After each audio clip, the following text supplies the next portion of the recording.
ஸ்தோத்திரம். பாலஸ்தீனம் என்கிற பெயர் எப்படி, எப்போது வந்தது, யாரால் அந்த பெயர் கொடுக்கப்பட்டது என்றும், இஸ்ரேல் தேசத்தை ஆக்கிரமித்தவர்கள் யூதர்களா அல்லது பாலஸ்தீனியர்கள் என்கிற அரேபியர்களா என்பதை குறித்தும், யூதர்களை தேவன் எப்படி இஸ்ரேல் தேசத்திற்கு திரும்ப கொண்டு வந்தார் என்பதை குறித்தும் இந்த பதிவில் பார்ப்போம். கிபி 1ஆம் நூற்றாண்டில் யூதேயா, சமாரியா என்கிற இஸ்ரேல் தேசத்தில் யூதர்கள் ரோமர்களின் ஆளுகையில் இருந்தார்கள். இயேசுவை சிலுவையில் அறைந்தவர்கள் ரோமர்கள்தான். கிபி 69இல் ரோமர்களின் அடக்குமுறை கட்டுப்பாட்டின் கீழ் தொடர்ந்து இருக்க விரும்பாத யூதர்கள் ரோம அரசுக்கு எதிராக புரட்சி செய்தார்கள். இந்த புரட்சியானது யூதேயா, சமாரியா, கலிலேயா போன்ற எல்லா பட்டணங்களிலுமே பரவியது. ஜெருசலேமில் மிக தீவிரமாக இருந்தது. அப்போது அங்கிருந்த ரோம அதிகாரிகளால் அந்த புரட்சியை அடக்க முடியாததால் தங்களுடைய தலைமை உத்தரவு பிறப்பிக்கிற இடமாகிய ரோமில் இருந்த நீரோ என்கிற மன்னனுக்கு தகவல் தெரிவித்தார்கள். அதாவது நீரோ மன்னனின் கட்டுப்பாட்டில்தான் அப்போது இஸ்ரேல் தேசம் இருந்தது. அவன் தன் படை தளபதியாகிய தீத்துராயன் என்பவனோடு பெரும் ரோம படையை அனுப்பி யூதர்களை முழுவதுமாக அழித்துவிட்டு தலைநகரமாகிய எருசலேமை முற்றிலும் நாசமாக்கி எரித்து விடுமாறு உத்தரவிட்டான். அவன் ஒரு இரக்கமற்ற கொடூர அரசன். தீத்துராயன் என்பவன் ஜெருசலேமில் மட்டும் 11 லட்சம் யூதர்களை கொலை செய்தான். அப்போது ஜெருசலேமில் பஸ்கா பண்டிகை நடைபெற்ற நாட்கள் என்பதால் ஏராளமான யூதர்கள் ஜெருசலேம் தேவாலயத்திற்கு வந்திருந்ததால் ஒரே இடத்தில் 11 லட்சம் யூதர்களை கொலை செய்தான். அது மாத்திரமல்ல, எருசலேமில் உள்ள அதாவது அந்த செருபாபேல் காலத்தில் கட்டப்பட்டிருந்த 2ஆம் தேவாலயத்தை முழுவதும் எரித்து அழித்து விட்டான். அநேக யூதர்கள் தேவன் மீது இருந்த பக்தி வைராக்கியத்தினால் ரோம படையினர் கையில் சிக்கி சாவதை விட எரிகிற தேவாலய நெருப்பில் விழுந்து சாவது மேல் என நினைத்து அந்த தீயில் விழுந்து அநேகர் மரித்ததாக வரலாறு கூறுகிறது. யூதர்கள் அப்போதுதான் இஸ்ரேலை விட்டு உலகமெங்கும் சிதறி போனார்கள். கலிலேயா போன்ற ஒரு சில பகுதிகளில் மட்டும் சிறிய அளவில் அப்போதும் யூதர்கள் இஸ்ரேலின் நிலப்பகுதிகளில் தொடர்ந்து இருந்ததாக குறிப்பிடப்படுகிறது. இப்படி இஸ்ரேலை யூதர்களை அழித்து துரத்திவிட்டு அந்த ரோம அரசன் யூதர்கள் மேல் உள்ள கோபத்தில் யூதர்களை வெறுப்படைய செய்வதற்காக இஸ்ரேலின் பெயரை, அதாவது யூதேயா, சமாரியா, கலிலேயா, பெத்லகேம் இன்னும் பல பட்டணங்கள், கிராமங்கள் எல்லாவற்றையும் உள்ளடக்கிய இஸ்ரேல் தேசத்தின் பெயரை பாலஸ்தீனம் என்று பெயர் மாற்றினான். காரணம், பரிசுத்த வேதாகமத்தில் இஸ்ரேல் ஜனங்களுக்கு நேர் விரோதமாக எப்போதுமே யுத்தம் செய்து கொண்டே இருந்த ஒரு இனம்தான் பெலிஸ்திய இனம். எனவே பெலிஸ்தியன் என்ற பெயரை கேட்டாலே யூதர்களுக்கு பிடிக்காது. ஆனால் பெலிஸ்திய இனம் எப்போதோ பூமியிலிருந்து அழிந்து போய்விட்டது. அவர்கள் வாழ்ந்த இடமும் இப்போது இல்லை. அந்த இடங்களில் வேறு இனத்தவர்கள் இருக்கிறார்கள்.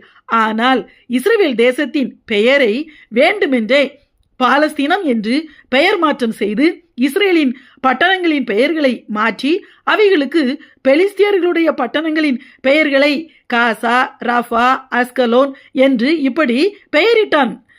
ஆனால் இவை பெயர் மாற்றப்பட்ட யூத பட்டணங்கள். இப்போது புரிகிறதா எப்படி பாலஸ்தீனம் என்கிற பெயரும் பெலிஸ்தியர்களுடைய பட்டணங்களின் பெயரும் இஸ்ரேலின் நிலப்பகுதிக்கு வந்தது என்று? கிபி 70இல் யூதர்கள் இஸ்ரேலை விட்டு துரத்தப்பட்டார்கள். ஆனால் முழுவதும் அல்ல. ஒரு சிறிய அளவிலான யூதர்கள் அப்போதும் இஸ்ரேலில் இருக்கத்தான் செய்தார்கள். அப்படி தேவாலயத்தை எரித்த போது தேவாலய சுவர்களை மூடியிருந்த தங்கம் உருகி தேவாலய சுவரின் கற்களுக்குள் வடிந்து உறைந்ததாகவும், இதனால் ரோம படை வீரர்கள் அந்த தங்கத்தை கொள்ளையிடுவதற்காக ஒவ்வொரு கல்லாக தனித்தனியாக பிரித்து அவைகளில் உறைந்திருந்த தங்கத்தை தனியாக எடுத்ததாகவும் வரலாற்றில் கூறப்படுகிறது. மார்க்கு எழுதின சுவிசேஷம் 13ஆம் அதிகாரம் முதல் 2 வசனங்களில் அவர் தேவாலயத்தை விட்டு புறப்படும் போது அவருடைய சீசர்களில் ஒருவன் அவரை நோக்கி, போதகரே, இதோ இந்த கல்லுகள் எப்படிப்பட்டது, இந்த கட்டடங்கள் எப்படிப்பட்டது பாரும் என்றான். அதற்கு இயேசு அவனுக்கு பிரதியுத்தரமாக, இந்த பெரிய கட்டடங்களை காண்கிறாயே, ஒரு கல்லின் மேல் ஒரு கல் இராதபடிக்கு எல்லாம் இடிக்கப்பட்டு போகும் என்றார் என்று எழுதப்பட்டது. அது அந்த இயேசு அப்படி சொன்ன அந்த வார்த்தையின்படியே, எழுதப்பட்டபடியே கிபி 70 தேவாலயத்தில் சம்பவங்கள் நடந்தது. யூதர்கள் அதற்கு 3000 வருஷங்களுக்கு முன்பே இஸ்ரேல் தேசத்தில் பூர்வ குடிமக்களாக வாழ்ந்து கொண்டிருக்கிறார்கள். ஆனால் கிபி 70 இந்த உலகத்திலேயே இஸ்லாம் என்கிற ஒரு மதமே கிடையாது. இஸ்ரேலிலும் எருசலேமிலும் ஒரு அரேபியன் கூட இருந்தது இல்லை. இஸ்ரேலில் அப்போது யூதர்களும், முதல் நூற்றாண்டில் யூதர்களில் கிறிஸ்தவர்களாய் மாறியவர்களும் அவர்களை ஆட்சி செய்த ரோமர்களும் தான் இஸ்ரேலில் இருந்தார்கள். சரி, அதன் பிறகு உலகமெங்கும் சிதறிப்போன யூதர்கள் அந்தந்த நாடுகளில் அவரவர்கள் அனுபவித்த வேதனைகளும் அவமானங்களும் அழிவுகளும் விளக்க முடியாதவை. எல்லா நாடுகளிலும் யூதர்கள் துரத்தப்பட்டார்கள், ஒடுக்கப்பட்டார்கள், கொல்லப்பட்டார்கள். 1855 ஸ்பெயின் நாட்டில் டோலிடோ என்கிற நகரத்தில் மட்டுமே 1,20,000 யூதர்கள் கொல்லப்பட்டார்கள். 1420 பிரான்சில் டுலூஸ் என்கிற நகரத்தில் இருந்த எல்லா யூதர்களுமே கொலை செய்யப்பட்டார்கள். ஹங்கேரியில் 1360 யூதர்கள் கொல்லப்பட்டார்கள். 1492 ஸ்பெயின் நாட்டிலிருந்து 1,80,000 யூதர்கள் வெளியேற்றப்பட்டார்கள். 50,000 யூதர்கள் கிறிஸ்தவர்களாக மாறியதால் அங்கேயே இருக்க அனுமதிக்கப்பட்டார்கள். 1648 1656 வரை போலந்தில் மட்டும் 1,00,000 யூதர்கள் கொலை செய்யப்பட்டார்கள். மேலும் ரஷ்யாவில் மாஸ்கோவிலும் பீட்டர்ஸ்பர்க் என்கிற நகரத்திலும் இருந்து மொத்தமாக 7,5 லட்சம் யூதர்கள் ஒரே நேரத்தில் இடமாற்றம் செய்யப்பட்டார்கள். தேவனுடைய கட்டளைகளுக்கு கீழ்ப்படியாவிட்டால் இஸ்ரவேல் ஜனங்களுக்கு என்னென்ன காரியங்கள் சம்பவிக்கும் என்று உபாகமம் 28ஆம் அதிகாரத்தில் தேவன் எச்சரித்திருந்தாரோ அதன்படியே நடந்தது. ஆனாலும் தேவன் தம்முடைய ஜனங்களை தள்ளிவிடவில்லை. இவையெல்லாம் ஒரு சில உதாரணங்கள் தான். யூதர்கள் அனுபவித்த வேதனைகள் உலகம் முழுவதிலும் சொல்லில் அடங்காதவை. உலகத்திலேயே எத்தனையோ இனங்கள் முழுவதும் அழிந்து போயிருக்கின்றன இதுவரை. அமலேக்கியர், பெலிஸ்தியர், எமோரியர், அசிரியர், மேதியர், இப்படி இன்னும் எத்தனையோ இனங்கள் பூமியிலிருந்தே முழுவதும் அழிந்து போய்விட்டன. ஆனால் தேவனால் தெரிந்து கொள்ளப்பட்ட இனமாகிய யூதர்களை தேவன் அழிந்து போய்விட அனுமதிக்கவில்லை. உலகம் முழுவதும் அவர்கள் சிதறி போனாலும் அவர்கள் தண்டனையை அனுபவித்து முடிந்த பிறகு மறுபடியும் தம்முடைய தேசத்தில் தேவன் அவர்களை கூட்டி சேர்த்தார். எப்படி என்று பார்ப்போம். 1860 ஹங்கேரியில் ஒரு பாரம்பரிய யூத குடும்பத்தில் பிறந்தவர்தான் தியோடர் ஹெர்சல் என்பவர். இவர் மிகப்பெரிய செல்வந்தரான யூதர். இவருடைய இருதயத்தை தேவன் ஏவினார். உலகமெங்கும் எல்லா நாடுகளிலுமே யூதர்கள் புறக்கணிக்கப்படுகிறார்கள். அந்தந்த நாடுகளுக்கு யூதர்கள் மூலமாக எத்தனை நன்மைகள் கிடைத்தாலும் அந்த நாடுகளில் யூதர்களுக்கு எந்த நீதியும் கிடைப்பது இல்லை. எனவே யூதர்கள் தங்கள் சொந்த நாட்டில் மட்டுமே நிம்மதியாக வாழ முடியும். எனவே நம்முடைய சொந்த நாட்டை எப்படியாவது நாம் மறுபடியும் பெற வேண்டும் என்று ஒரு பெரும் முயற்சி செய்து 1896 சியோனிச இயக்கத்தை ஆரம்பித்தார். இவர் மிகப்பெரிய அறிவாளி, அதிகம் படித்தவர், அதிக மொழிகளில் பேசக்கூடிய வழக்காடும் திறமை மிக்கவர்.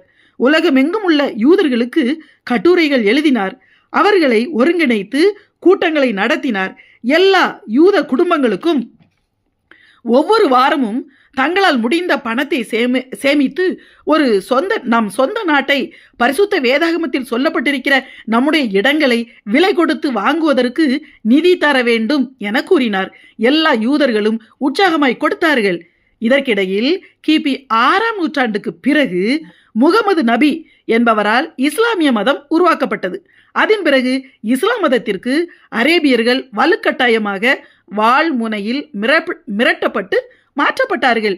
இப்படி இஸ்லாம் மதத்திற்கு மாறிய சுல்தான்களாகிய அரேபியர்களாகிய துருக்கி நாட்டைச் சேர்ந்த ஒட்டமான் பேரரசு அநேக நாடுகளை 1500க்கு பிறகு ஆட்சி செய்ய ஆரம்பித்தார்கள். அப்போதிருந்து, அதாவது அந்த நாட்களில் 1500க்கு பிறகு அந்த ஒட்டமான் பேரரசு இஸ்ரேல் நாட்டையும் ஆளுகை செய்ய ஆரம்பித்தது. இதற்கு பிறகு அந்த ஒட்டமான் ஆட்சி காலத்திற்கு பிறகு 1600 1700க்கு பிறகு இஸ்ரேலை சுற்றியுள்ள அரபு நாடுகளிலிருந்து மற்ற அரேபியர்கள் இஸ்ரேலுக்குள் வந்தேரிகளாக நாடோடிகளாக பஞ்சம் விளைப்பதற்கு வந்து நுழைந்தார்கள். அப்போதும் அங்கே யூதர்கள் வாழ்ந்து கொண்டுதான் இருந்தார்கள். ஏற்கனவே நாம் பார்த்தபடி கிபி 70 ரோம அரசனால் வேண்டுமென்றே இஸ்ரேலின் நிலப்பகுதிகள் பாலஸ்தீனம் என்று பெயர் மாற்றப்பட்டிருந்தது. இப்போது புரிகிறதா? வெளியே இருந்து பாலஸ்தீனமாக பெயர் மாற்றம் செய்யப்பட்ட இஸ்ரேலுக்குள் நுழைந்த அரேபிய இஸ்லாமியர்கள் அவர்களுக்கும் பாலஸ்தீனியர்களுக்கும் எந்த சம்பந்தமும் இல்லை. அவர்கள் பாலஸ்தீனியர்களும் அல்ல, அந்த இடம் பாலஸ்தீனமும் அல்ல என்பது புரிகிறதா? சியோனிச இயக்கத்தின் மூலம் திரட்டப்பட்ட நிதியினால் யூதர்கள் இஸ்ரேலில் பெரும் பாலைவனங்களை அதிக பணம் கொடுத்து அங்கு இருந்த அரேபியர்களிடம் விலைக்கு வாங்கினார்கள். எதுவுமே இல்லாத வறண்ட நிலத்தை பெரும் பணம் தந்து வாங்குகிறார்களே என ஆசைப்பட்டு அங்கு வந்து ஆக்கிரமித்திருந்த அரேபியர்கள் யூதர்களிடம் அந்த நிலத்தை விற்றார்கள். இதனால் 1900க்கு பிறகு உலகமெங்கும் இருந்து திரளான யூதர்கள் சொந்த நாட்டிற்கு திரும்ப விலை கொடுத்து வாங்கின அந்த இடங்களில் குடியேற ஆரம்பித்தார்கள். அப்போது 1900 ஆரம்ப காலகட்டத்தில் அந்த ஒட்டமான் பேரரசு இங்கிலாந்திடம் வீழ்ச்சியடைந்திருந்தது. அப்போது பிரிட்டிஷ் ஆட்சியின் கீழ் அந்த இஸ்ரேல் தேசம் இருந்தது. இதற்கிடையில் முதல் உலக போரில் இங்கிலாந்து நாடு தோற்கக்கூடிய நிலைமையில் இருந்தபோது ஜெர்மனியிடம் தோற்று போகும் நிலைமையில் இங்கிலாந்து இருந்தது. யூத விஞ்ஞானியும் பேராசிரியருமாகிய கெய்ம் வைஸ்மேன் என்பவர் அசிட்டோன் என்கிற வேதிப்பொருளை கண்டுபிடித்து வெடிமருந்து கண்டுபிடித்து பிரிட்டனுக்கு கொடுத்து உதவினார். இதனால் அந்த முதலாம் உலக யுத்தத்தில் பிரிட்டன் ஜெயித்தது.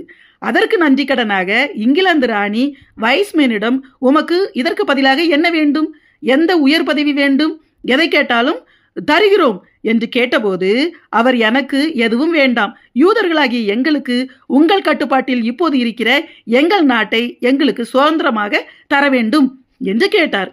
அதற்கு இங்கிலாந்து அமைச்சரவை சம்மதித்தது. இதனால் யூதர்களுக்கு நாடு கொடுக்க போகிறார்களா, அதை தடுக்க வேண்டும் என்று இஸ்ரேலில் குடியிருந்த அரேபியர்கள் பாலஸ்தீனம் என்று ஒரு இயக்கத்தை ஆரம்பித்தார்கள். தங்களை பாலஸ்தீனியர்கள் என்று அவர்களாகவே அழைத்து கொண்டார்கள்.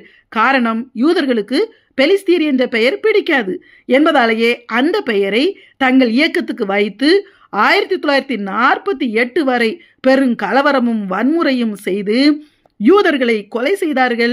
யூதர்களை எப்படியாவது துரத்திவிட வேண்டும் என்று முயன்றார்கள். பிறகு 1930 ஹிட்லரால் ஜெர்மனியில் 60 லட்சம் யூதர்கள் கொல்லப்பட்டார்கள். இதனால் ஜெர்மனியில் இருந்து ஓடி வந்த யூதர்கள் தங்கள் சொந்த நாட்டிற்கு இஸ்ரேலுக்கு ஓடி வந்தார்கள். இதனால் இன்னும் யூதர்களின் எண்ணிக்கை அதிகமானது. பிறகு அரேபிய இஸ்லாமியர்களுடைய வன்முறையை கட்டுப்படுத்த முடியாத இங்கிலாந்து தன் கண்ட்ரோலில் இருந்த அந்த பகுதியை இரண்டாக பிரித்து ஒரு பாலைவன பகுதியை ஐநா சபை மூலமாக இஸ்ரேலுக்கு தனி நாடாக சுதந்திரமாக 1948 கொடுத்தது.